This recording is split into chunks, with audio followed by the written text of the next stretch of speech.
Riverside, California. I mentioned yesterday they've got everything going for them in terms of natural beauty. They're located in the heart of the Southern Californian Inland Empire, 60 miles east of Los Angeles, rolling hills, plenty of sunshine, resting next to the Santa Ana River with views of the San Gabriel and San Bernardino Mountains.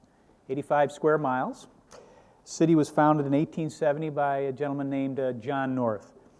If you go there and you smell the citrus trees and you look at the sunshine and you look at the blue sky, you wonder, how could this place have ever experienced problems? But they sure did. And, you know, my friend Richard Jusome is here from Walsh University, where I attended undergraduate school and got an English degree. We like poetic images. One of my favorites from Riverside to talk about how dead they were was that in one of their cemeteries, long neglected, the founder was buried. And no one knew. No one knew the guy was out there. And one of the first things that his administration did when they decided that they would have their revival was to go and fix up that cemetery and pretty much put a spit shine on his grave. They didn't raise him from the dead, although if you're out there for a few days, you think they probably have the capability. But they did raise the city from the dead. And it's one of those sort of poetic stories that I personally like in a city, because it tells you everything that you need to know about what happened in Riverside. Robert mentioned the other day that Robert mentioned, earlier, that EC was on the wrong side of the tracks. That's an American expression for people who live on the other side of the railroad tracks that are very poor and underprivileged. There are, I believe, 26 rail crossings in Riverside, 2 rail lines that run through it, but not one of them actually stop in Riverside, so far as I remember. But they didn't make that mistake when it came to the broadband infrastructure and their participation in the broadband economy. What they decided to do were 2 things that I found significant, and I want to explore it a little bit with my guest. One is that they decided that they would harness technology to the revival of the city, and they began to attract young CEOs, young entrepreneurs, and to really focus heavily on ICT, or information technology. They could do this because they had a terrific university and school system out there. Second thing they did was I think they just looked up into the sky and said, there's plenty of sunshine here. Alternative energy, innovation, exploring alternative energy. Let's go down that path. And today, I think 73% of their vehicles are driven by alternative energy. They have one of the most, I think, innovative public utilities that I've seen in the many communities that I've been in. So this all drove their revival. The other story, I think, that needs to be told about Riverside, and again, we'll confirm this with Mayor Loveridge when we see him, is that it was a victory that was based on small wins. They didn't go out and, as we say in the United States, try to hit the home run. They were doing a lot of different things simultaneously. And once those small wins appeared, as we know, people begin to gain confidence. They begin to see their city rising from that grave. And my perception of Riverside was that that was how it happened. So again, we'll find out exactly how it did happen. And I'm really delighted to be able to have this interview. But before we do that, let's look at a video of Riverside, California. Located in the center of popular West Coast urban living, between the snow-capped mountains and the Pacific Ocean, Riverside, California is a recognized destination all its own. And as the 12th largest city in the state, the city of Riverside is now known as a vibrant city, destined to influence the future of Southern California. Everywhere you look, you'll find evidence of the treasures that give Riverside its undeniable charm. It's the fruition of over 100 years of perspiration, inspiration, creativity, and achievement. Known as the home of the navel orange, Riverside at one time was the richest city per capita from the citrus industry. The world-famous Mission Inn that hosted many past presidents now serves as a destination resort and hosts the annual Festival of Lights. From the pride behind the restoration of its historic Fox Performing Arts Center, or the energy at our local parks, shopping destinations, and university campuses, to the variety of entertainment and dining options that serve its diverse population, the culture that pervades the Riverside experience is one of historical treasures and modern gems. It's the collaboration between schools, private sector, healthcare facilities, and nonprofits that make Riverside a top 7 most intelligent community. Smart Riverside is a nonprofit that bridges the digital divide by providing free Wi-Fi broadband within the city, as well as free computer training and PCs to low-income families. Another organization helping to shape Riverside's innovative landscape is the Riverside Technology CEO Forum. The group, comprised of high-level executives from local technology companies, is dedicated to not only assisting the city develop key strategies that will help attract and retain local technology companies, but help incubate new companies and entrepreneurs, as well as guide higher education students and faculty through the process of commercializing their ideas. Riverside was also selected as the home of the first medical school in California in nearly 4 decades and will focus on an expanding medical community that includes 3 hospitals and several medical clinics that are all moving to public accessible electronic medical records and future telemedicine technologies. Riverside's solar initiatives, use of sustainable energy sources, and electronic and bio-waste recycling brought it recognition as the first city in California to be named an Emerald City. Riverside is the place to raise a family, go to college, move your business, seek your next job, or just come and visit. Perfect year-round weather allows quick access to snow skiing in the mountains, surfing at the beaches, and golfing at over 100 golf courses in the desert. Come explore Riverside. Experience the treasures. Discover the possibilities. Riverside, the city of arts and innovation. Well, welcome, Your Honor. Robert, thank you. In America, we say Your Honor. John was talking about your worship earlier today. But Yeah, I think there's an egalitarian sort of theme by calling us mayors rather than other kind of add-on titles. I think so too. And you should know you're a political science professor as well. At University of California, Riverside. Very good. So I did want to say that Yep. the Evergreen Cemetery concept, it was brown, and now it's green, and it's actually a place of community gatherings now. We're just planning one for July 4th. is that right? Yeah. But my story was pretty much accurate. Your city manager, who is really, I mean, a very, very take charge individual, under your leadership, came in and he said, you know, most people. Historians don't know when the Renaissance really started, but you guys have a date and time. Well, part of it is every city has plans. You have these, what you hope to do. You have aspirations, and they're sort of in different documents. And but they were sort of in different documents. And so our conclusion was we needed to try to do 5 years of capital improvements or 30 years of capital improvements in 5 years. And so we identified about 250 projects, close to $2 billion. We figured out how to fund it, and we're coming to the end. That's not an aspiration or a concept. It's something that's happened, that's in place, and when you're there, you can see it and feel it. Yeah, yeah. And again, as I understand it, there wasn't a lot of strategic planning here. You understood what needed to be done, and you said, if we spend too much time thinking about this rather than acting, we'll still be thinking about it 2 years later. Well, we have a lot of plans, and we have had a lot of community meetings, but at some point you have to move from planning to execution. You got to make something happen. Yeah. But here's my question. I mean, you're spending, I think you said yesterday, I heard 1.6, you said 1.7 billion. I mean, that's not all your money. It wasn't coming out of your pocket, so there were people watching you as you spent that. Wasn't somebody putting pressure on you to say, Ron, show us the plan? Nobody did that? I think the first thing that happened when we announced our objectives is the press said, how are you going to do this? I mean, what magic wand do you have? And so we had this long 3-hour meeting with the editorial board of the Press Enterprise, going through sort of project by project, how it was funded. It's called the Riverside Renaissance. It's on our website. You can see the projects where they are. You can see the amount of money that's been committed. Yeah.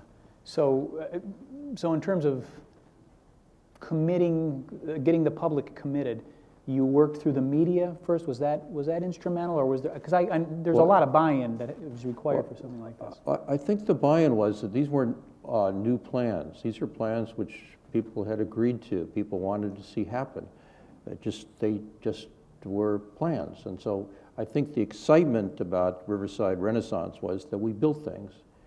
And the genius was trying to figure out how to fund them. Everybody has aspirations. We figured out how to fund them. Right, right. And as I understand, you've got over 250 projects? There's about 250. I think of that, 243 are going to happen within 5 years. Wow. What are the most significant projects in your view that contributed to the community saying, I think we're back. Yeah. I think I'm going to encourage my kids to stay here? Well, one of the characteristics of local government, local politics, is if you're at the state level, the federal level, you can talk, I'm against this, I'm for this. But you can't do that as mayor or city manager, because you actually can look at, you can measure yourself what is taking place. You can be against potholes in Sacramento, but if you're against potholes in the city, you can see that they're there. And so it's what Renaissance did is it focused us on projects, and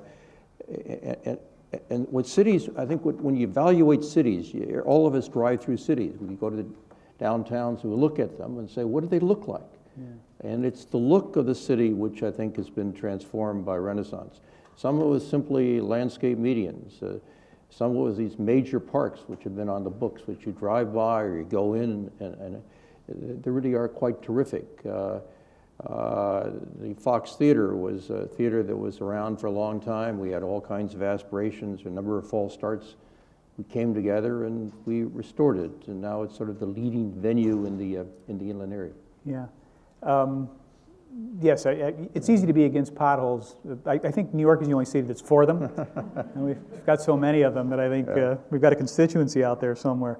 But is there one moment during the crisis, or one thing that sort of catalyzed you, or today even to some extent traumatizes you, and you say, I don't ever want to see that again, because if I ever see that beast rearing its head, I know we're going to be in trouble. Was there anything that lingered like that, or that you saw? I don't think there's any dramatic moment, but Riverside was the sort of citrus capital of Southern California. That was who we were. It was where innovations took place. That was where our identity was found.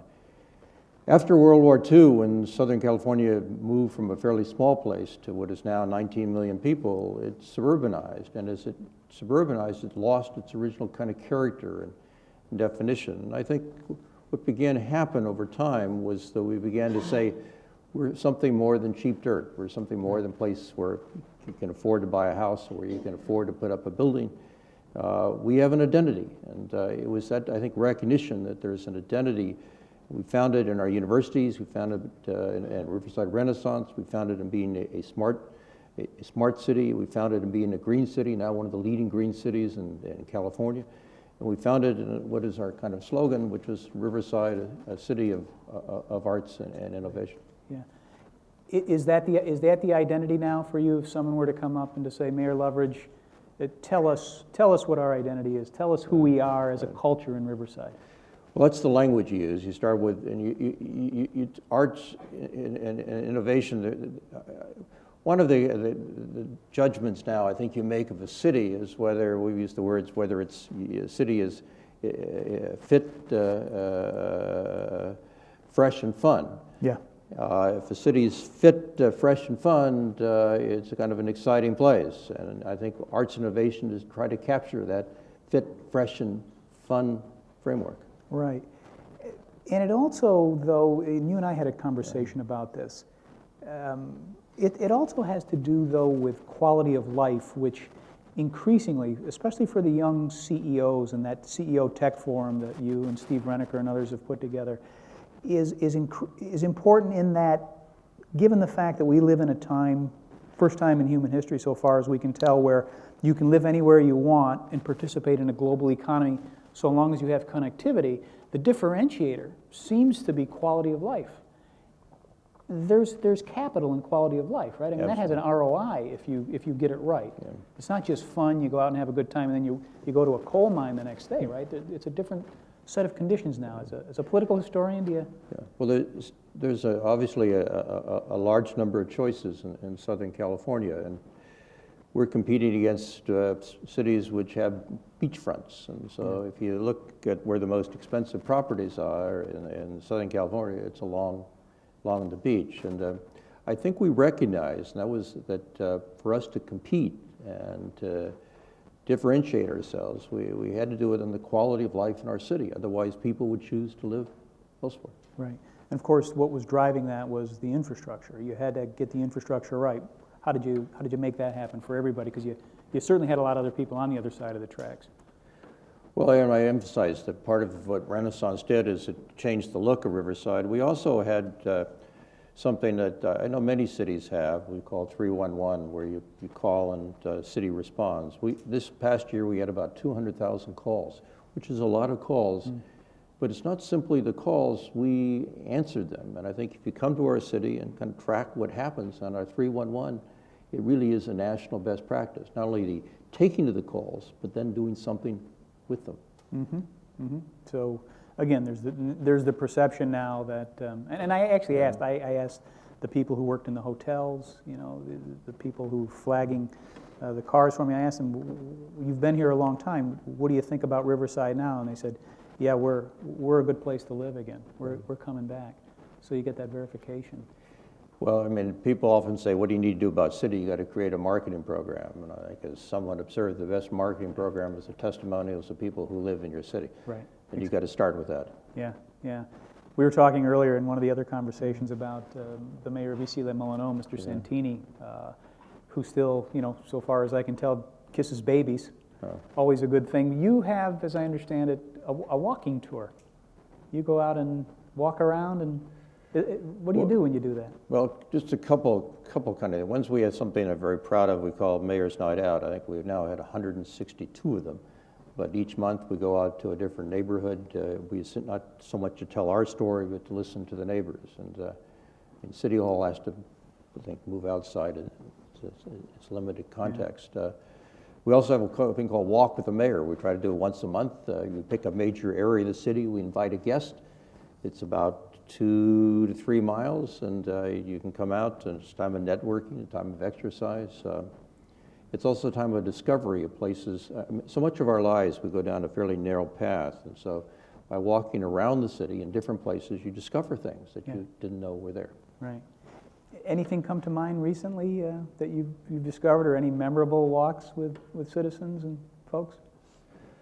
Well, I guess, I mean, you have a whole series of memories. One of the most recent one was a place called Northside, which is generally judged to be a poor working class neighborhood. And I think we were quite struck by I mean, as an elected official who walk a lot, knock on doors, you get a pretty good sense of what a neighborhood's like. You look for maintenance, you look for signs whether people are worried about safety, you look for activities on the street. And as you walk through the North Side, you felt very good about what you could see, which is one of the purposes of doing that.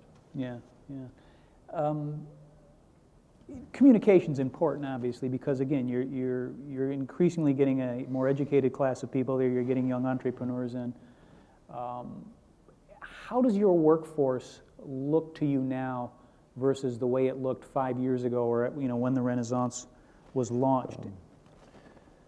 Well, I mean, the most, you ask yourself what are the chief assets of your city, and we're really a university community. We have University of California, Riverside, a community college, and La Sierra University and California Baptist University. We add up to maybe 55,000 students. But the issue for students, we sort of did a national scan of seeing what are best practices elsewhere. We particularly liked what Philadelphia is trying to do, which was attract, engage, and retain. It was their overall framework. And we've made a heavy emphasis on internships. We have a city pays for a person who's not simply at City Hall, but trying to connect students from the different campuses with the private sector. There's pretty good evidence that if students intern, become part of a fabric of a corporation or a nonprofit, they're likely to stay. Mm-hmm. Is it too early in the game, or have you seen some success? Oh, we've seen, I mean, some of it's anecdotal, but no, it's, for students, if you're not careful, they spend their whole life kind of hermetically sealed on campus, and it's important for them, I think educationally, important for the community that you try to value them and involve them. Yeah. In terms of that retention issue, obviously it's top of mind to not only the top 7 communities, but every community that we deal with and that we see. One success that I know you've had is you've brought back your CIO, Steve Reneker. He's a native. He's a native. But there are a bunch of people like that were immediately brought into government too. You were picking them from all over the place, and you and Brad Hudson went to work on that, right? Well, there are two things. I mean, everybody, I think, sort of recognizes Richard Florida's call for the creative class, and how you have to get a set of activities that appeal to what we call the creative class. The other is really the skill of a city manager. It's not keeping people happy. It's really trying to put together excellence. And I think we have excellence now in the major departments of our city. And one of the reasons that I'm here and we're here is we do have an IT director that I would enter in competition that any dance with an IT director or so forth on any kind of national stage. No, we did a tango with him, remember, when I was out there? He's also the only Intelligent Community Forum participant who's climbed Mount Everest. That's right. So if you see Steve Reneker and you're interested in climbing mountains. Yeah, Steve's in the audience now, but if you walk in his office, the first picture you see is a picture of Steve Reneker on the top of Mount Everest, holding actually the ashes of a colleague that walked or climbed with them initially who died. Yeah. So, I mean, to have people like that, it tells you a little bit about the ambition and the drive that you've surrounded yourself with, and I suppose that's part of leadership, right? You look for folks like that. Yeah. Well, I mean, there's a line by a character in Alice in Wonderland which says you have to run twice as fast to stay in the same place. But competition is incredibly serious. The global market's changing rapidly. I mean, you can't sit and wait. You have to sort of, I think, effectively take on what kind of choices and opportunities you have. Yeah. Let's talk a little bit about innovation, because I saw it in a lot of different places. The utility and some of the R&D that's being done in alternative fuels and energies. Yeah. There's a lot of that out there, but you really have a pretty inspired public utility, it seems to me. They're a real innovative bunch. Yeah, well, there's something like 482 cities now in California. Very few of them have their own kind of utility. We're one of about 30. It allows you to do things you couldn't do otherwise. We're very proud of being a green city. We're California's first emerald city. One of the things that we're doing is we want to be a model solar city in Southern California. I just got emailed by our person, sort of our green guy, that we passed 3.2 megawatts. We're looking at a major project. There is sun in Southern California. Yeah. I mean, unless the federal government, if they stay a little bit with the loans that could be available, we're going to be the Saudi Arabia, I think, of the world, because there is desert here and there's sun. Yeah, you better watch out for the federal government. They'll try to take the sun to Washington with them. That's right. But the model solar city, what does that mean in terms of both in actuality, but also in terms of the future of Riverside? What would that mean to you?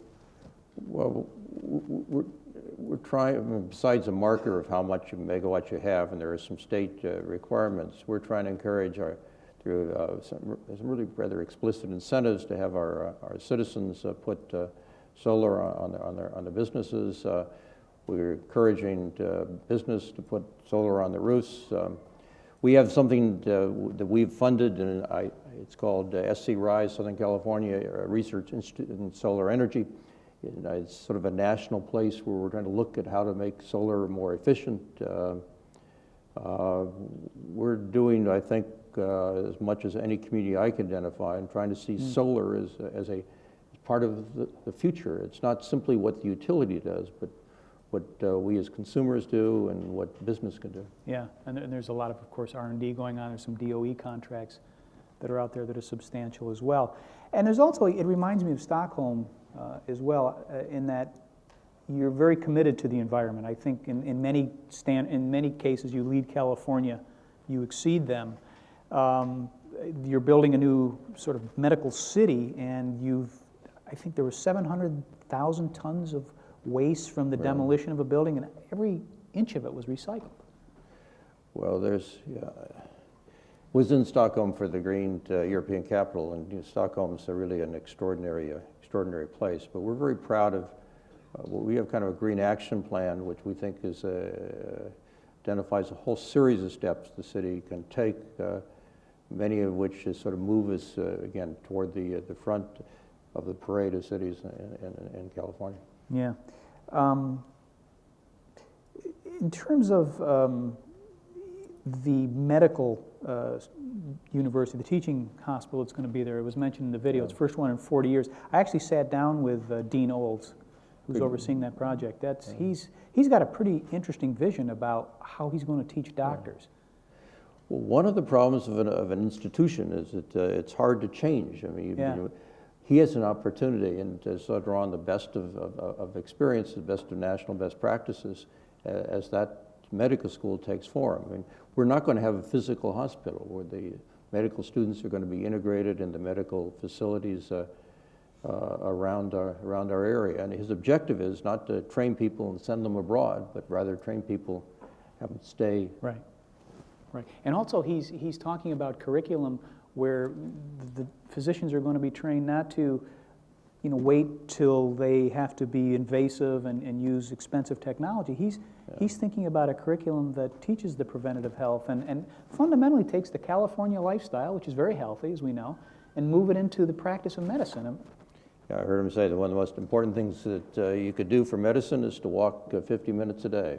I mean, that would significantly reduce healthcare costs. Well, I should be in good shape then. But you too, right? You walk up in the hills? Well, we have a thing called Mount Rubidoux right next to the home. Try to walk it every day, but it gives you a chance to sort of look over the city. And it's one of the things about being mayor is that I mean, like people have been elected office. They look back and say, "What office did you like the best?" And I think you'll hear them say, "Being mayor," because you did things, you build things, you help people out, and you have that opportunity. Yeah, you sure did.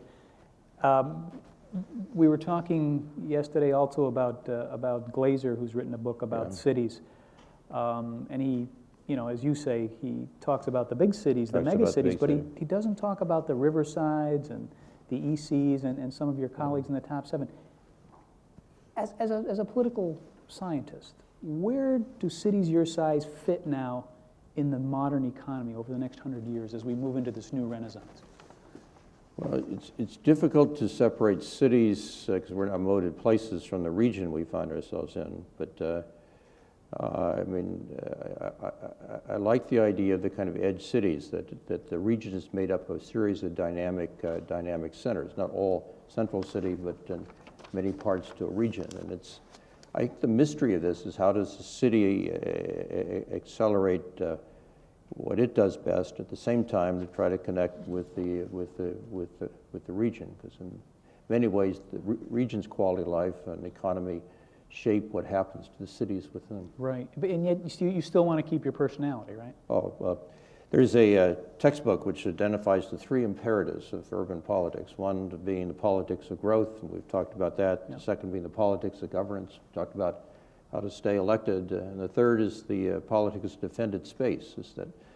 I think we're not going to have regional government in the United States. We can't have regional governance, which is sort of a shared platform among cities. We hope a few incentives from the federal government might help that. Right. But it is one of the, if we accept the premise that the 21st century is a century of regions, the question is then how do cities participate in this sort of regional dynamics? Yeah. Henry Kissinger said a couple of nights ago as well that the nation state is failing. And I always interpret that as saying what we say at ICF, that when that happens, you rely on the community because that's what you know and that's what you trust. How's that going to play out in Riverside, do you think? Well, there was a notion of person, what kind of framework is going to be here. And you have the global marketplace, you have the region, you have the neighborhood. And I think those are three constructs. I particularly strongly believe in the neighborhood construct, is that a good city is made up of neighborhoods, and it's one of the, this digital inclusion program we have, where we've now, there's something like 80,000 families. We provided 4,500 with a computer and training, and particularly in our poor neighborhoods, to kind of create some, I guess some people call it the great equalizer. But I think part of the broadband experience is not only what you're going to do for business, but how you try to use that to keep neighborhoods and enhance neighborhoods. Absolutely, yeah. It's got to come from the bottom up. I've got a million questions for you, but we're going to have to take it offline. Does anyone have a question for Mayor Loveridge? We'll take only one at this point, but you can certainly speak with him after. My name is Lawrence Cruz. I'm representing the Smart Plus Connected Communities Institute, which is based in San Jose, California. I live in Los Angeles, just down the road. You ever hear of it? We always made a point yesterday. There are 4 million people in Los Angeles. There are 15 million people who live outside the city in Southern California. Right. Exactly. I just wanted to ask you, Mayor, what are you doing to tell the Riverside story? Because when I mentioned to colleagues of mine that Riverside was one of the top 7, there was a somewhat surprised reaction, so I want to hear what you're doing to tell that story. Thank you. Well,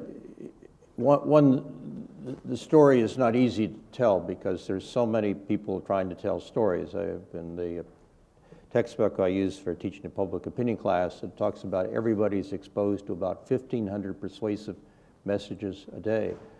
And if that's true, we've learned how to protect ourselves from most of them. And so telling your story becomes complicated.